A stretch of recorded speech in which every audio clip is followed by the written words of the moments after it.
All right, everyone, welcome back to Dunk Talk. So it looks like as of late in the NBA trade rumor mill, Adrian Wojnarowski was linking the Dallas Mavericks to Detroit Pistons' Bojan Bogdanovic. Now, the February 9th trade deadline is nearly 2 weeks away, and the question now is, what would a trade between these two teams look like for Bojan? Currently, the Dallas Mavericks are sitting at 25 and 24 and have lost 8 of their last 11 games. This has dropped them down to the 6th seed in the Western Conference standings, just 1 game away from falling out of the playoffs and play-in altogether, but still very much in the race. There's been many reports of Luka Doncic strongly indicating that he'd like roster improvements ahead of the trade deadline, and that puts Mavericks on the clock. Now, on ESPN's NBA Countdown prior to last week's matchup with the Atlanta Hawks, Adrian Wojnarowski discussed Dallas's plans by stating the following. I think it's hard for Dallas right now to get the kind of co-star that they would want, a legitimate number 2 player, or maybe it's a number 3 player next to Christian Wood in the trade market. I think the kind of players that the Mavs are knocking on the door for should be looking in Detroit. Bojan Bogdanovic and Nerlens Noel, for example. That's a tandem that could be in a package together. Now, this season, guys, Bogdanovic is averaging a career high of 21.5 points per game. He signed a 2-year extension on October 30th following the trade to Detroit. He is due $39.03 million over the next 2 seasons, which adds some benefit to Dallas acquiring Bogdanovic, as he would essentially stay in Dallas going forward next to Doncic. Despite being 33 years old, adding Bogdanovic would definitely have an immediate impact and raise the Mavericks' ceiling by providing more scoring and outside shooting. By playing alongside Doncic, Bogdanovic would be on the receiving end for most of the wide-open looks that he has had in his career. Plus, he and Doncic are friends outside of the court. But again, the question would become, what would a trade like this cost for Dallas? Now, rumors have said that Dallas is holding their future first-round pick in efforts to get them a blockbuster star trade.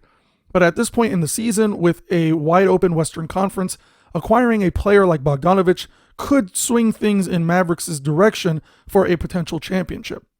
Reports do say that the Pistons would want at least 1 unprotected first-round pick in return for Bogdanovic. The Mavericks, in theory, could offer a future unprotected first and maybe, let's say, Tim Hardaway Jr. or Davis Bertans and some second-round picks to match the salaries. At the end of the day, the current roster isn't good enough to contend for a title, so with Bogdanovic constantly being rumored around the league, Mavs GM Nico Harrison might want to strike sooner or later before a team could swoop in or the trade deadline could come and ruin the chances of landing Bogdanovic. Now let's quickly dive into what I am hearing about for a potential trade for Fred VanVleet. Now, ever since Jalen Brunson left the Dallas Mavericks, it hasn't allowed the Mavericks to sustain positive momentum going into this season. Of course, it's easy to say that Doncic is a top 5 player in the league right now. Some would even probably argue that he's top 3. Now, just with Doncic on the roster alone, the Mavericks should view themselves as contenders. But with that being said, every top player needs some special talent around him. LeBron has AD, Kevin Durant has Kyrie, Joel Embiid has James Harden. I mean, the list goes on and on. Now, maybe that means getting someone like Fred VanVleet could help fill the void of that second potential star that Doncic doesn't have. There's been a rumored deal for a trade that would sound something like this.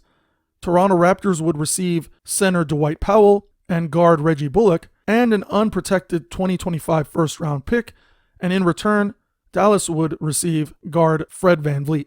Now, you may be wondering, why would the Raptors do this? Well, they definitely aren't winning any championships this year. VanVleet is about to turn 29, and he's owed $44 million in the next 2 years before his contract expires.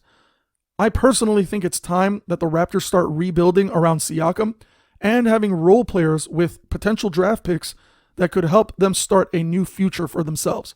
Dwight Powell has 2 functions that the Raptors could ultimately gain in this trade. The first one is pretty obvious. He's on an expiring contract, and as I mentioned, Fred VanVleet is as well. This could definitely open up some nice salary in their books. Also, I should mention that as constructed, the Raptors don't have a player like Powell. They could use a rim-running, rim-protecting big man in the rotation. As for Reggie Bullock, he would simply be a nice trade piece with his $10 million salary. To top it off, the Raptors would also receive Mavericks' 2025 first rounder. That could be a nice asset as well to land in a couple of years. And then, of course, if Mavs wanted to, they could even sweeten the deal by adding the addition of a second rounder as well. But anyway, Vanvleet would be a nice addition to the Mavs roster. He is a nice three-point shooter who's also got the handle and quickness to create shots for himself and others.